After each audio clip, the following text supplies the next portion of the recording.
In this video, we'll talk about function notation. Kind of two different ways to use equations to represent functions, and just some general benefits and drawbacks of each.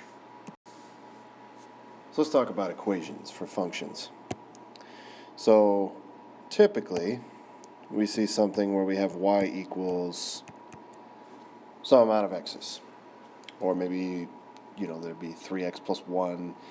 But basically, y would equal something involving another variable where usually x is our independent variable and y is our dependent variable.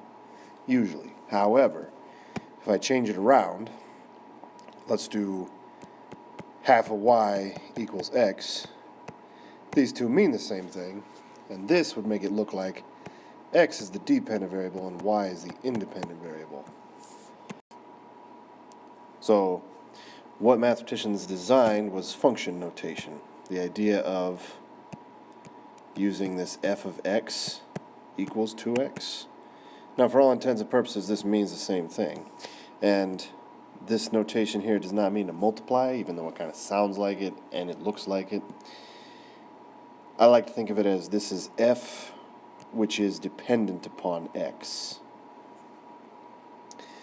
So this is telling you this is definitely your independent variable, this f of x, your dependent variable, forgive me, and x is your independent variable.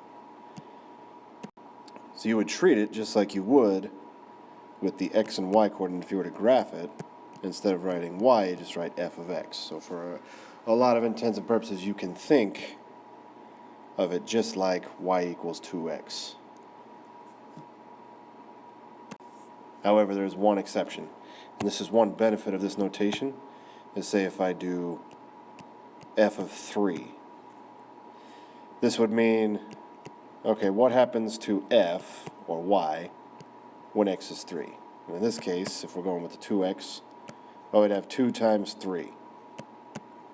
So we would just plug in this number wherever we have an x in our equation, and then evaluate as much as possible. So let's do an example of that. So say I wanted to figure out evaluate f of 3 if f of x equals x squared plus 2x minus 1. So what I'm going to do is I'm going to take this 3 and I'm going to plug it in both spots where there's an x. So f of 3 is equal to 3 squared, and I'd be very careful with the parentheses in case it's a negative, plus 2 times 3 minus 1. And now we just simplify the right side of this equation. We're just going to keep the f of 3 all the way down.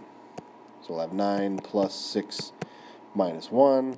So f of 3 is going to equal 9 plus 5, which would be 14. And that would be how we would respond to that question. So just kind of one benefit of function notation there. And it can be useful for a few things. It's especially useful as you get into higher mathematics. This function notation is very useful for a lot of advanced concepts. And the standard y's and x's method, that's useful for us to kind of establish patterns, and it's really easy to kind of see what's going on, but sometimes it helps to be able to designate this one is definitely my independent variable, and this one is definitely my dependent variable. So there's kind of the large benefit of using function notation.